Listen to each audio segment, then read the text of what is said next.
Hi everybody, I hope you all doing well. I'm back here with another video, and in this video, which I'm going to title The Power of Correct Prayer, I'm going to be talking about a prayer, a simple yet very powerful prayer that I learned from my teacher, Shaman Robert Shapiro, and it works every time.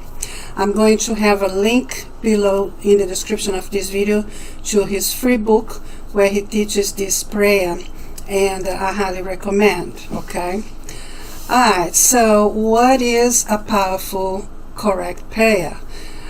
Okay, what I learned from Robert Shapiro, my shaman teacher, and other beings, including extraterrestrial beings, is that the spirits are not deaf. Okay, so we do not need to make repetitive prayers to the spirit world, to the benevolent beings that are in the spirit realm. Okay, and so they are not deaf, and definitely they do not need us to be repeating over and over the same requests. In fact, what I learned is that repetitive prayer is an indication of faithlessness. And if you keep asking and asking, either every day or every other day or as often as you think you need to, on a repetitive mode, you are indicating that you have no faith in whoever you're praying to. And I think that makes complete sense, because I can think of my daughters, for example. If they would be asking me for something every day, all the time, I would get extremely annoyed, and I would eventually tell them, quit nagging me. And the spirits are the same way. They will see that as faithlessness. And if you have no faith in me by asking me so many times, then I will honor that. Therefore, I'm not going to answer, because you have no faith in me, right? So that's rule number one. We should not be repeating our prayers over and over. And we also don't need to make the prayer complicated. As a matter of fact, the simpler, the shorter, the better. You know, it's just like if you work in the legal field, let's say, and you want to make a complaint about somebody or something that happened to you.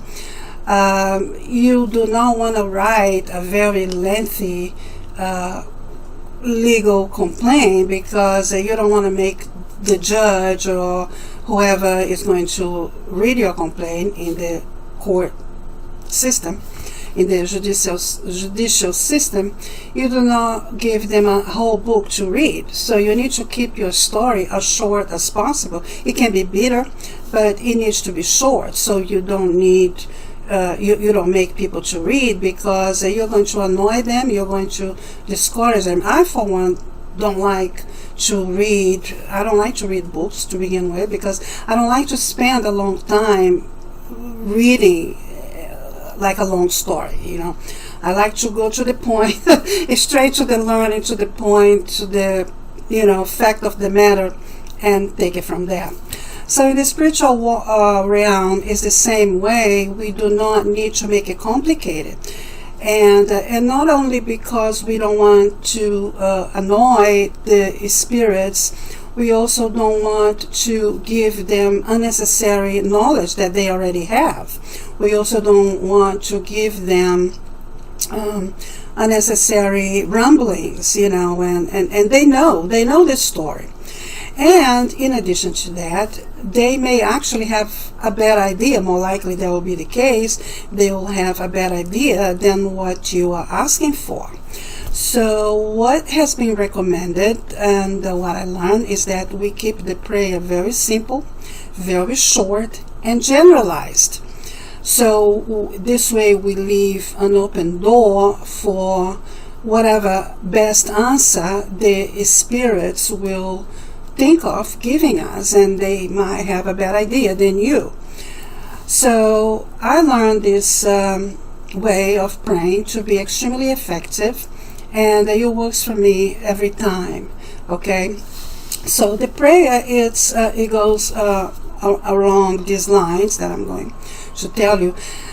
Let me think of an example. Let's say I want to pray for the resolution of a situation in my life. Let's say in the place where I'm living, okay, for example.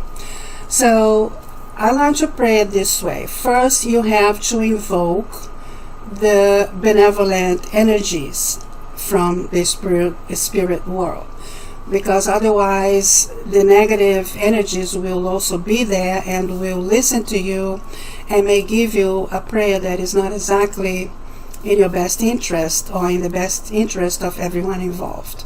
So you have to invoke the positive beings from the spirit world into your environment where you're going to verbalize your prayer.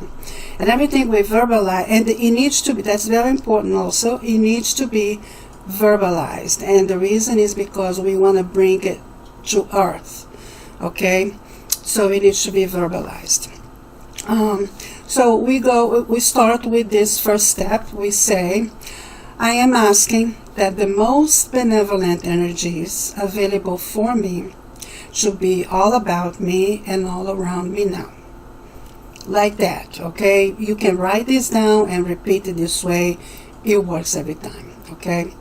And then you pause for 15 seconds. It doesn't have to be very long, no more than 30 seconds. And you might actually feel a warmth feeling inside of you, or you might not feel anything. But give it at least 10 to 15 seconds to give a chance for the benevolent beings that you just requested to be all about and around you to come, right? So then again you say, I am asking that the most benevolent energies available for me should be all about me and all around me now. And then you pause. And then you make your request. So in this example, I'm going to request for resolution in a situation where I live, right? So I'm going to say like this. I request for the most benevolent resolution and outcome in this situation that I'm living here in my place of residence. In the most benevolent way. And then you pause for 1-2 seconds. And then you say, for me. And when you pause, you are including others, not just you, okay? Or if you don't want to pause, you can say, in the most benevolent way, for me and all beings. And that's it. That's all you need to do and say. And then you stay quiet. You hopefully can stay where you are, saying the prayer. You just remain there. Or go lay down or sit somewhere where you give at least 10-15 minutes maybe to allow that energy to be concentrated there around you, so you don't disperse the energy right away by moving around and doing this and that. You don't engage in anything, but you just sit quiet where you are, or you can go lay down or sit down somewhere else after you say a prayer. And then so you centralize the energies of your request. Okay. So I learned this prayer to be extremely, when I first was here, and I first watched a video of him teaching this prayer, and then I read the book. So when I first learned this prayer, I was skeptical. I was like, wow, that's too simple to be true. That's too simple to be effective. But it is. And what I also learned is that in the spiritual realm, things are not complicated like we make here on earth. Things are very, very simple. Okay? The spirits are not deaf.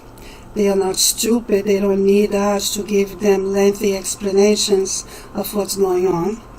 And they do not need repetition. You can say the prayer once every day for, let's say, a week if you want to.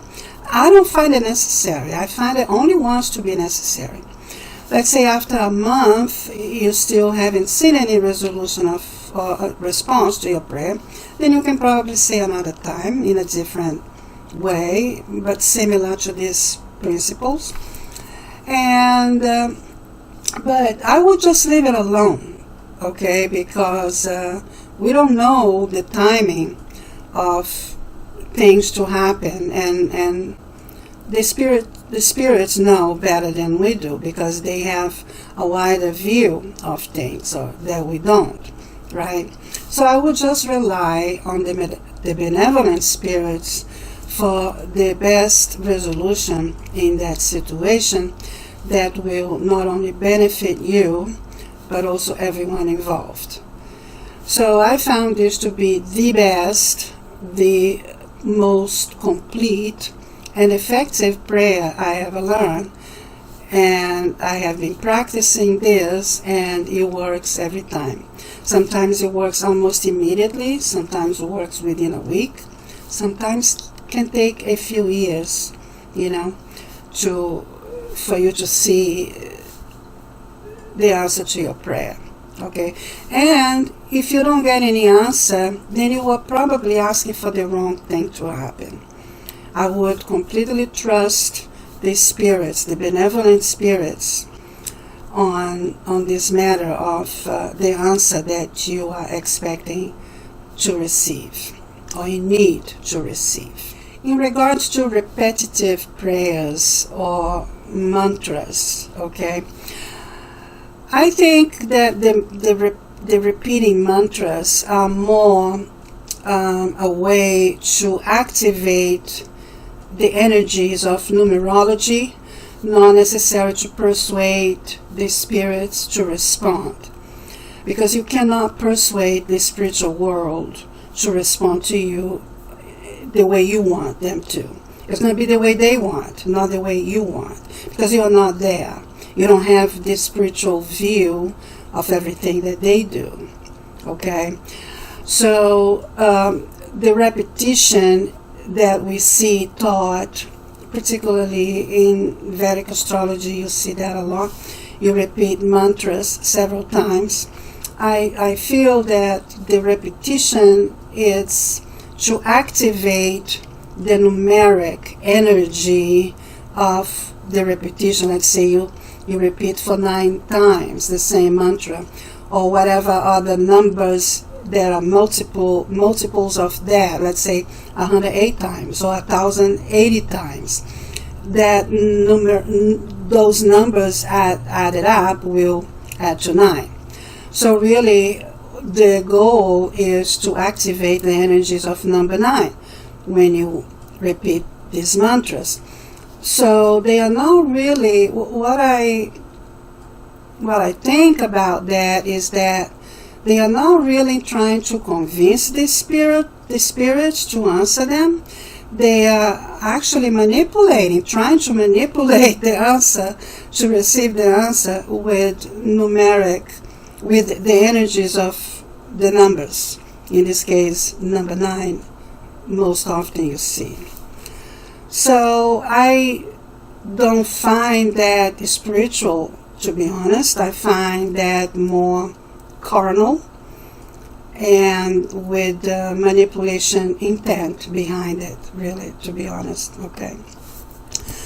So that's why I don't care that much for mantras, and particularly repetitions of mantras. I might say a mantra for whatever purpose I have, but not necessarily repeating them, because I don't find that spiritual commanding.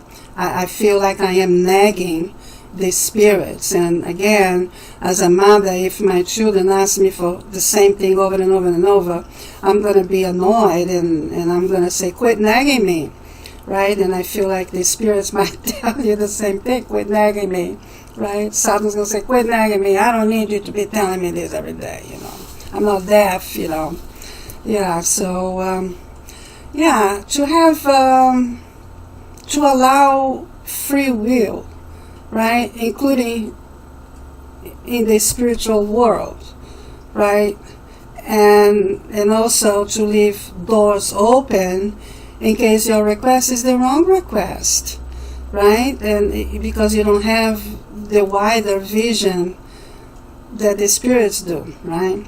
So I would leave the door open for the most benevolent outcome that the spirits will see fit to give to you and anyone else involved in your prayer. Okay? Alright guys, I hope this is helpful to anyone, and until next one, bye for now.